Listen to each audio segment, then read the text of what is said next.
In chess, we can study a lot of different things to try to improve our game. We can study openings, endgames, tactics, positions, strategies, all this sort of stuff.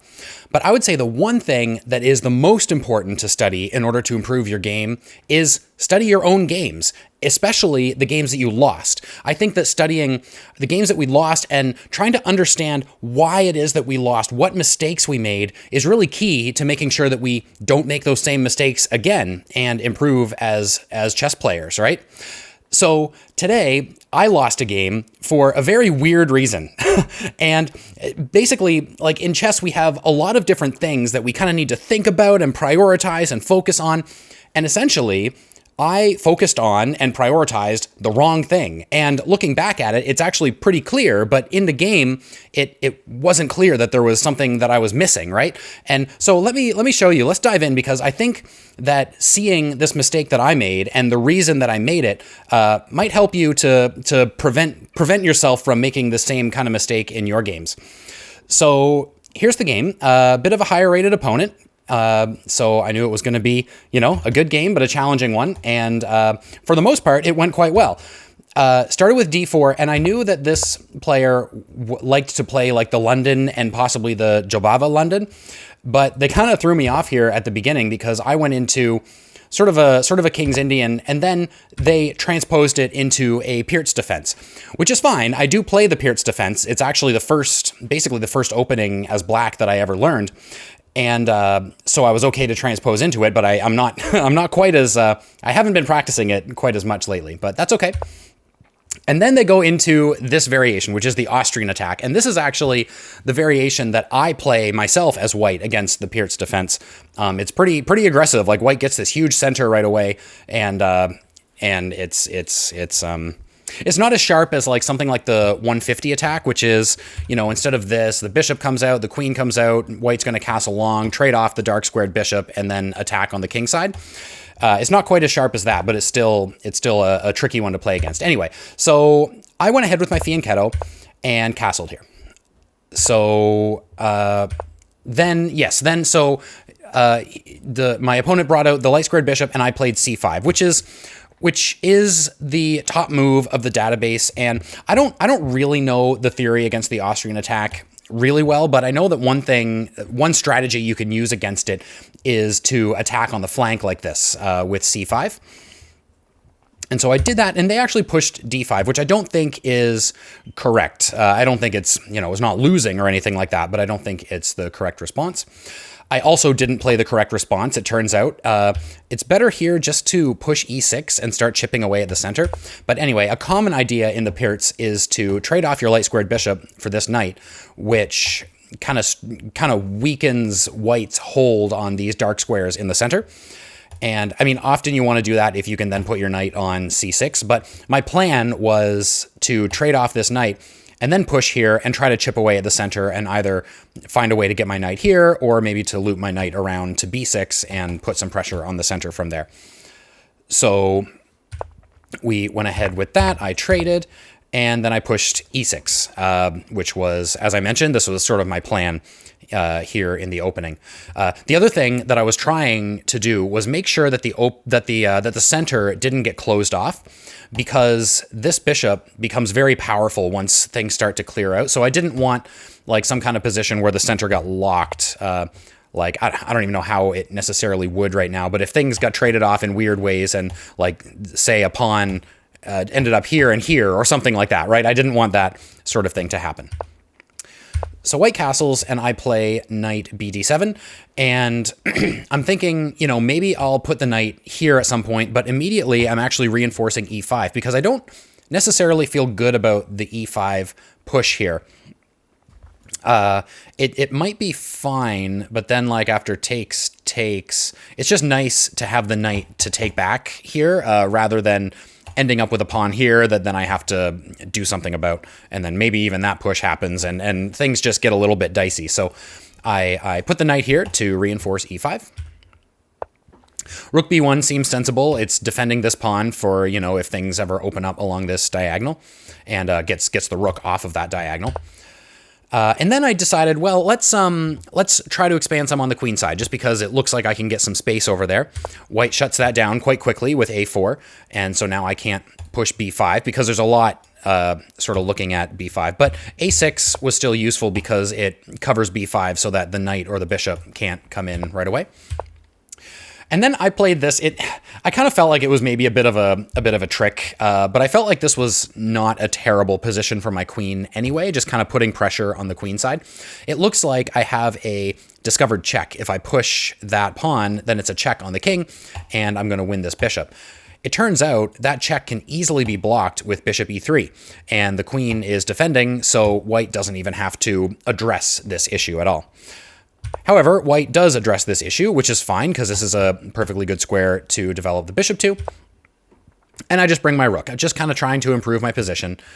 And now white is threatening to win a pawn if takes, and now I'm actually in check, and my knight is not hanging, but it's threatened, and it's pinned to the rook, and things are not great.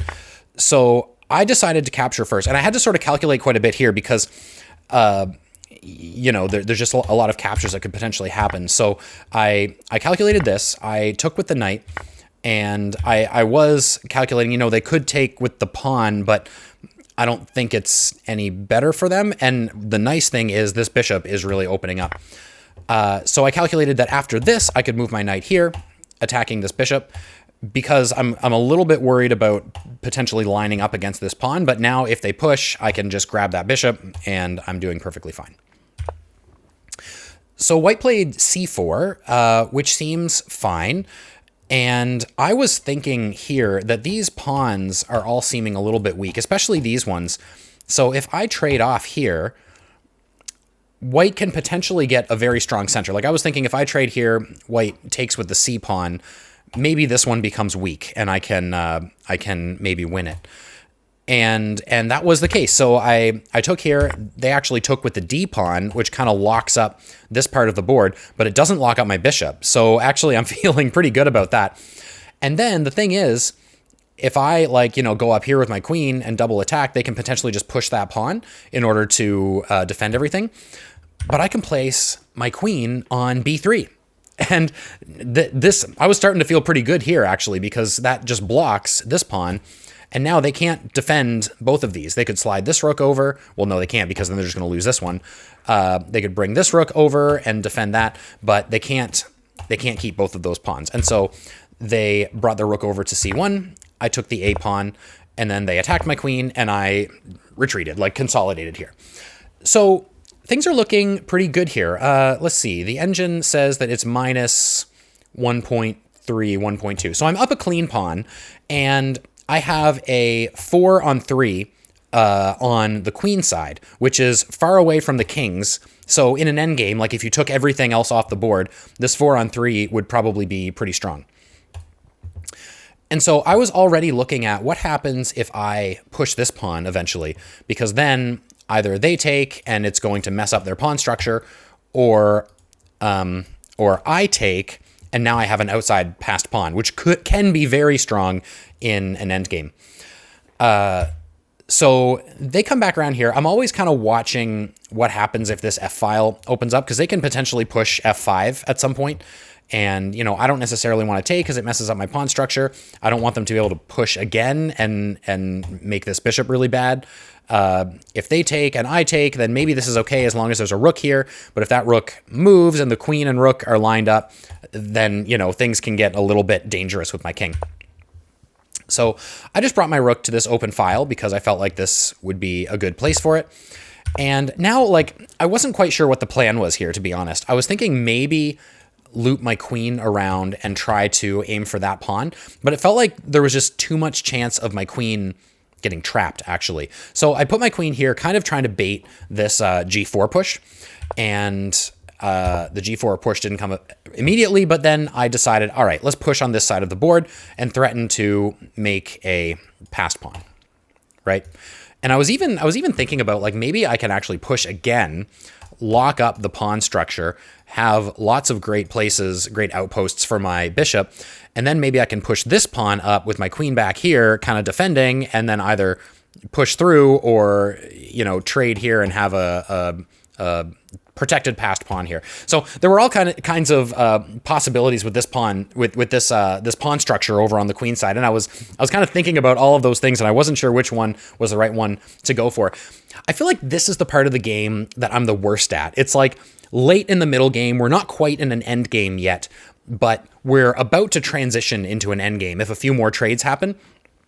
And I feel like I often get this part wrong. I've been trying to study my endgames to kind of get better at this and try to transition a position like this into a good endgame. And I almost succeeded in this game. So they finally pushed, which I was kind of baiting, as I mentioned, and I moved my queen back. This was an interesting move. I didn't feel like it was amazing, but it actually does put some pressure on my position, right? Like that bishop is controlling a lot of squares in my camp from here.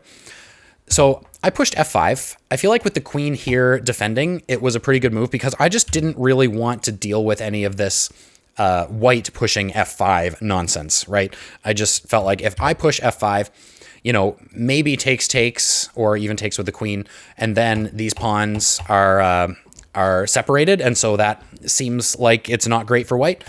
But anyway, it does weaken my king along this sort of light square diagonal, but the light square diagonal is pretty locked down right now, so I'm feeling not too worried about that. King h2, I'm not sure why, maybe just to prevent any checks by moving my bishop out here. And then I traded one set of rooks.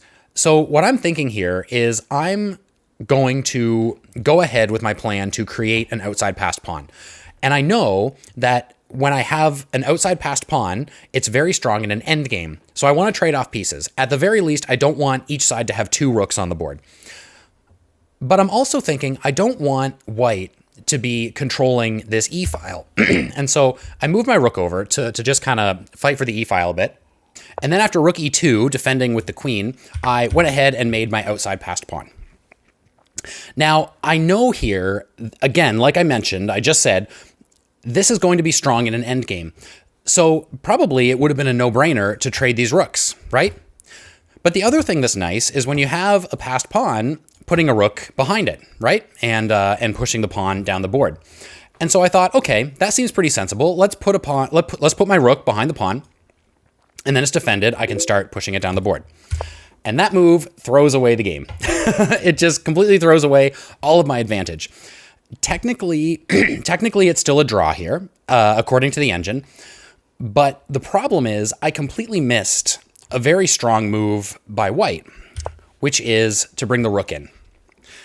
And now the rook has infiltrated my position, is attacking my queen, and my position is basically falling apart. So back here, if instead I had captured, then I would have had a very healthy advantage. You know, the queen would take, and then I can just start pushing the pawn. And one thing that makes it a little easier to sort of understand this is if we take this position. So this position right now, according to the engine, is minus 2.5, 2.6, right? So I have a pretty good advantage. And a lot of it is because of this outside passed pawn. So if I actually just reset this position with no queens or rooks on the board, so same position, I guess the pawn is still back on a6. Same position, no queens or rooks, only bishops. Now it's minus 5.6. So just taking those pieces off the board makes it that much better for black. And then if I also take the bishops off the board, then it's actually like mate in 17. So it's just absolutely winning because this king is so far away from this pawn. There's no possible way to stop that pawn. And so that means the correct plan here is to go for an endgame. And sorry, I went back too far. The correct plan here is to go for an endgame. And the first step is to trade off those rooks. And then, so the thing that I was worried about was that this pawn seemed like it could be weak. Like it's an outside pass pawn, which is great in an endgame, but it's also an isolated pawn, right? And so I was worried that like if I didn't put the rook behind it, then maybe it would be too weak and white would be able to come over and threaten the pawn pretty easily. But basically, this is the mistake that I alluded to earlier. I was so focused on a possible future issue that I felt like I had to defend against that I completely missed a very present, very dangerous issue. And so I think that's like the main lesson. And I have a couple other things I'm going to say later about what I learned from this game. But I think the main lesson is you got to prioritize the current threats over the future threats. And, we're always thinking about like the position and what could happen in the future and what things are going to be like long-term advantages or disadvantages. And those are all important. But the immediate threats need to take priority over that. And so in this position, I needed to, first of all, of course, realize that going down closer to an endgame was going to help. But then also just, take a step back and think, okay, yes, there are potentially issues in the future with this pawn being weak, but what are the issues right now, right? What are the threats that I need to deal with immediately in order to even get to the point where I'm, worried about getting that pawn down the board? And again, the correct move was just to simply trade off, try to get down to an endgame, maybe start trying to push this pawn at this point. If it gets attacked by the queen, then I can try to defend it with my queen, keeping an eye on my king, because if the queen infiltrates, then things could get a little bit scary. And then basically just try to make this pawn stronger by pushing it down the board and look for an opportunity maybe to trade off the queens.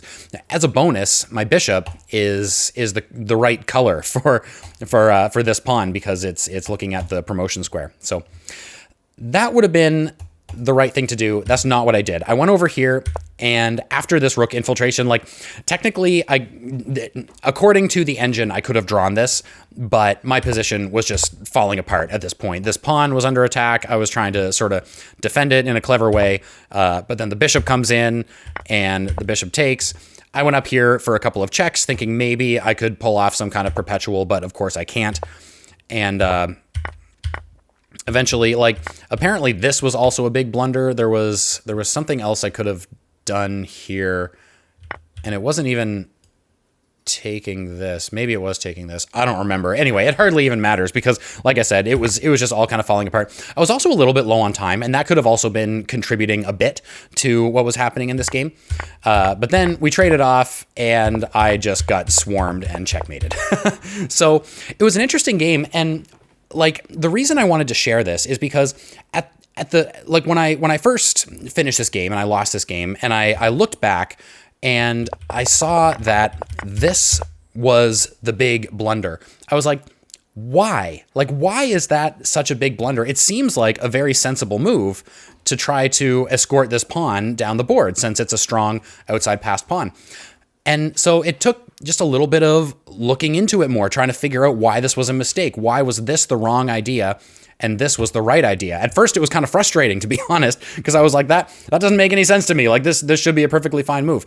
But I think that's why it's so important to really try to study your games, and whatever the mistake is, try to figure out why it's a mistake and why you didn't realize it was a mistake during the actual game, because it's just so instructional, so educational, and so good at helping you to improve at your chess game. So yeah, I think really the big lessons of course, understanding that in this position, try to get down to an endgame, because an outside pass pawn is just so powerful in an endgame. Trade off the rooks, try to find a way to trade off the queens, try to keep that pawn protected in the long run. But then also the main point is really, it's important to think about positional things and future threats, but it's the immediate threats that you really have to prioritize. And I think that's something that is kind of driven home for me during this game. Always be looking for those immediate threats, even if there are future things that you're kind of worried about. So yeah, anyway, I think this was a pretty instructional game, a pretty fun one. And it's one of those lessons that is, I don't know, it's not necessarily fully like a tactic or a positional thing like there is, sort of an end game lesson here, but it's almost more of a psychology lesson. Keep an eye on those immediate threats. Make sure that you're looking at those, even if there's something that's maybe a future threat that you're a little bit worried about. The immediate threats really have to take priority. So anyway, I hope you learned something from this. I hope it was interesting for you. If it was, definitely hit that like button and subscribe if you'd like to see some more like this. And otherwise, I will see you on the next video. Take care.